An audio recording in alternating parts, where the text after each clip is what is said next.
délégation du Maroc. Merci beaucoup, Monsieur le Président. Comme mon collègue algérien qui vient de prendre la parole, je dirais que ce n'est pas de gaieté de cœur que je prends la parole pour lui répondre. D'ailleurs, la tradition a toujours voulu que le Maroc n'utilise jamais son droit de réponse suite au discours de l'Algérie sœur, mais réagit à leur jérémiade. Monsieur le Président, mon collègue algérien a bien voulu nous présenter les condoléances et la solidarité de son pays. J'aurais tant voulu, chers collègues, que les moments qui traversent le Maroc, le deuil de ces familles, les décès, les milliers de morts, les milliers de blessés, les destructions, vous auraient incité à garder le silence, à respecter le moment et, comme vous le dites, à être solidaire. On ne peut pas verser des larmes de crocodile et en même temps attaquer un pays qui vit toujours dans un drame. Vous manifestez votre solidarité, votre soutien, mais en même temps, vous injectez votre venin. Vous insultez les morts. Vous insultez les Marocains. Ça fait 50 ans que vous nous rabâchez ces choses-là. Ça fait 50 ans que vous dites que vous n'êtes qu'une partie neutre, qui n'est pas partie prenante. Ça fait 50 ans que vous prétendez défendre un principe. Mais qui êtes-vous, l'Algérie? Qui êtes-vous, Monsieur le Président, Monsieur l'ambassadeur, si vous n'êtes pas partie prenante? Qui vous a incité à prendre la parole si vous n'êtes pas partie prenante? Nous avons entendu cet après-midi plusieurs délégations qui ont usé de leur droit de réponse. Mais c'est des délégations qui ont des différends directs.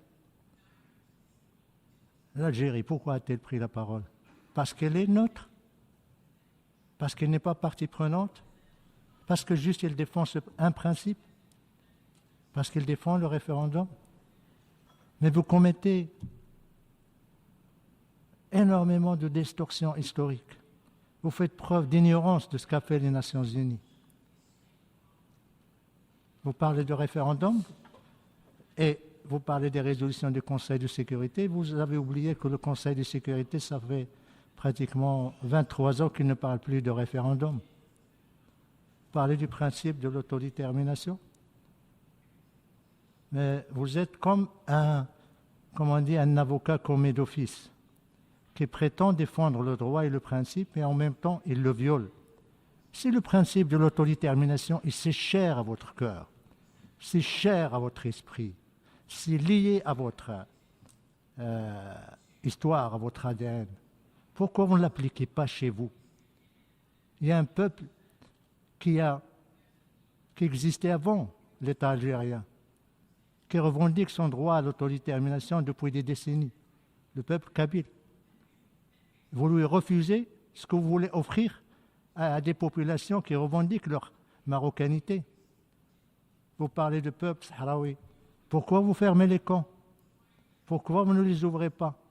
Pourquoi vous interdisez au HCR de procéder à leur enregistrement si vous n'êtes pas partie prenante? Voyez, monsieur le cher collègue, en réagissant, vous faites pratiquement le contraire, parce que toute la salle est en train de se demander pourquoi l'Algérie fait ça, s'il n'est pas partie prenante. Pourquoi l'Algérie envoie une note au secrétaire général pour dénoncer une résolution? Aucun pays, membre des Nations Unies, n'a envoyé de résolution sur la question du Sahara pour dénoncer les résolutions. Et aucun pays n'envoie de résolution, de lettre pour dénoncer une résolution qui ne le concerne pas directement. Pourquoi vous refusez de participer aux tables rondes? Qui est cité dans les résolutions du Conseil de sécurité? C'est vous, l'Algérie. Parce que vous êtes partie prenante, le Conseil de sécurité, vous ne voulez pas l'entendre. Vous choisissez entre les résolutions du Conseil de sécurité ce que vous voulez et vous laissez de côté le reste. Vous parlez de partition. J'ai ici une lettre de votre ancien collègue, M. Bali, 2002, 22 juillet, où il dit « L'Algérie demeure disposée à examiner la proposition concernant une possible partition du territoire du Sahara entre le peuple sahraoui et le Royaume du Maroc. » La réponse du Maroc a été le même jour, cinglante. « No, jamais de partition avec qui que ce soit. Jamais de division du peuple, des populations du Maroc, de leur région du Sud. » Vous distorsionnez l'histoire et vous voulez paraître comme une partie qui n'a pas d'intérêt direct, mais vous êtes concerné, vous êtes responsable. Si le problème du Sahara continue 50 ans après, c'est à cause de vous. Et vous continuez toujours à prétendre que vous n'êtes rien. Vous n'êtes pas responsable. Vous n'avez rien à faire. C'est les Nations Unies. Mais les Nations Unies vous disent, venez aux tables rondes. Pourquoi vous ne venez pas? Les Nations Unies adoptent des résolutions. Vous les rejetez. Vous parlez des résolutions de l'Assemblée générale. Les dernières résolutions depuis des décennies ne parlent pas de référendum. Vous êtes en train d'induire en erreur, de mentir à l'Assemblée générale, mentir à la communauté internationale.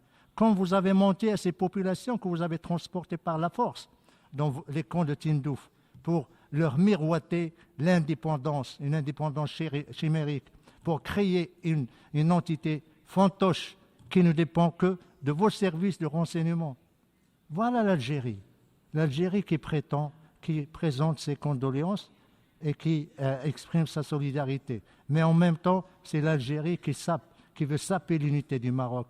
C'est l'Algérie qui, depuis 50 ans, ne fait que armer, financer, diriger un mouvement séparatiste, groupe armé, qui a en plus des connexions avec le terrorisme international. J'aurais souhaité, mon frère algérien, un peu plus de décence, un peu plus de respect,